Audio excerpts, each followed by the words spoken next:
بسم اللہ الرحمن الرحیم۔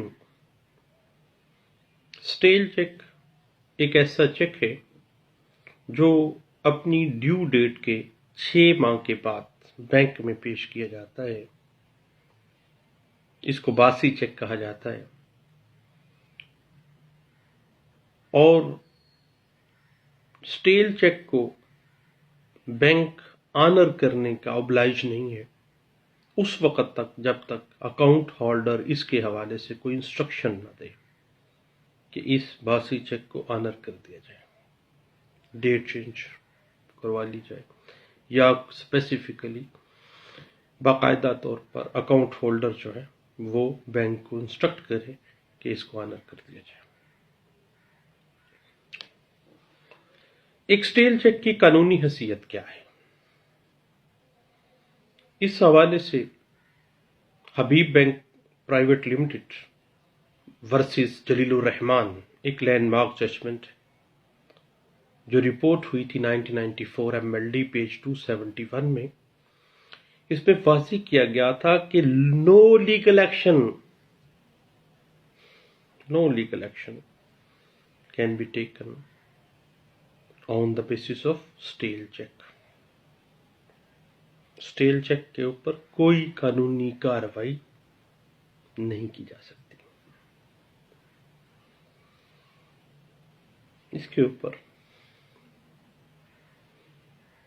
2017 میں ایک بڑی لینڈ مارک ججمنٹ ہے جس میں یہ واضح کیا گیا تھا، اور یہ ججمنٹ رپورٹ ہوئی PLJ 2017 CRC پیج ہے 904۔ اس لینڈ مارک ججمنٹ میں وہی حبیب بینک ورسز جلیل الرحمان والا جو کیس ہے اس کو مضبوط کیا گیا، اسی ورژن کو ریوائز کیا گیا، اور یہاں تک کہا گیا کہ اسٹیل چیک کوئی چیز نہیں ہوتی، کوئی نیگوشیبل انسٹرومنٹ کا وجود ہی اس کا نہیں ہے، یہ صرف ردی کا ایک ٹکڑا ہے۔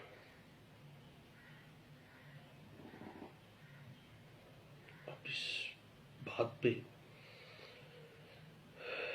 بہت سا سوال اٹھتے ہیں کہ اسٹیل چیک کی کوئی قانونی حیثیت باقی نہیں رہ جاتی۔ بھئی جو چیک اپنی ڈیو ڈیٹ کے 6 ماہ کے بعد آنر ہونے کے لیے آ رہا ہے اس کی قانونی حیثیت قانون کہتا ہے نتھنگ، کوئی چیز نہیں ہے، بٹ اے ویسٹ پیپر، ایک ضائع شدہ کاغذ ہے جو ردی کے ڈسٹ بن میں پھینکتا ہے۔ اور اس بات کو انٹرپریٹ کرتا ہے PLJ 2017 CRC پیج 904 کے اندر اس بات کو واضح کیا گیا۔ اور اسٹیل چیک کی بنیاد پر ریکوری سوٹ بھی مینٹینیبل نہیں ہے۔ ریکوری سوٹ تو ہوگا نیگوشیبل انسٹرومنٹ کے لیے جو ویلڈ نیگوشیبل انسٹرومنٹ ہو، اور آرڈر 37 ریکوری آف اماؤنٹ جو ہے، جو نیگوشیبل انسٹرومنٹ کی اماؤنٹ ہے، اس کے حوالے سے جو آرڈر 37 CPC 1908 کا سوٹ فائل کیا جاتا ہے، ایک باسی چیک اسٹیل چیک کی بنیاد پر اگر کیا جاتا ہے تو وہ مینٹینیبل نہیں ہے، اور کوئی ریکوری اسٹیل چیک کی بنیاد پر آپ نہیں لے سکتے ہیں۔ بات ہی ختم ہو جاتی ہے کہ یہ ردی کا ایک ٹکڑا ہے جس کی بنیاد پر آپ ریکوری لینے آ گئے ہیں۔ اس بات کو انٹرپریٹ کیا گیا 2006 CLC پیج ہے 797 میں، اس بات کو انٹرپریٹ کیا گیا تھا۔ اس کے بعد شفاقت حسین ہاشمی ایک کیس آتا ہے۔ اس کیس میں واضح کیا گیا کہ 489F پاکستان پینل کوڈ 1860 کی جو پروسیڈنگز ہیں، کریمنل پروسیڈنگز 489F کی بنیاد پر، اگر کسی اسٹیل چیک کی بنیاد پر 489F کا مقدمہ درج کیا گیا ہے تو ایسا مقدمہ بے بنیاد ہے، اور ایسی FIR کو کویش کر دیا جائے گا، ایسی FIR کو ختم کر دیا جائے گا، اور ہائی کورٹ جو ہے چونکہ انہیرنٹ پاور رکھتی ہے انڈر سیکشن 561A CRPC کے تحت، انہیرنٹ پاور ہائی کورٹ کے پاس موجود ہے، کویشمنٹ آف FIR وہ کر سکتی ہے، کیونکہ 489F جو ہے وہ mala fide intention of the accused party by issuing a cheque. اب وہ چیک ایشو کرتے ہوئے میلافائڈ انٹینشن تو ہے، لیکن اگر وہ چیک سٹیل چیک ہے، باسی چیک ہے، پریزنٹ ہی ڈیو ڈیٹ کے 6 ماہ کے بعد کیا جا رہا ہے، پھر اس پہ 489F کی پروسیڈنگز جو ہے وہ روک دی جائیں گی، کویش کر دی جائیں گی، اور FIR بھی ختم کی جا سکتی ہے.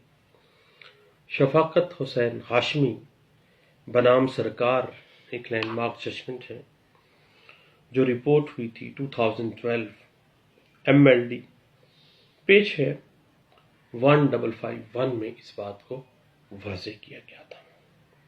تو دوستو یاد رکھیے گا کہ سٹیل چیک جو ہے اس کا کوئی قانون میں کوئی حیثیت نہیں ہے. قانون کہتا ہے کہ stale cheque is nothing, waste paper ہے، اور اس کی بنیاد پر، سٹیل چیک کی بنیاد پر کسی قسم کا کوئی لیگل ایکشن، خواہ وہ لیگل ایکشن کریمنل نیچر کا ہے یا وہ لیگل ایکشن سیول نیچر کا ہے، مینٹینیبل نہیں ہے، اور کوئی قانونی چارہ جوئی سٹیل چیک کے اوپر قانون میں موجود نہیں ہے. اور سٹیل چیک کی بنیاد پر، باسی چیک کی بنیاد پر اگر FIR کی جاتی ہے تو وہ کویشمنٹ آف FIR ہو جائے گی اس کی بنیاد پر. اگر آرڈر 37 CPC 1908 کا مقدمہ دائر کیا جاتا ہے تو وہ مینٹینیبل نہیں ہوگا. بہت شکریہ، تھینک یو، اللہ حافظ.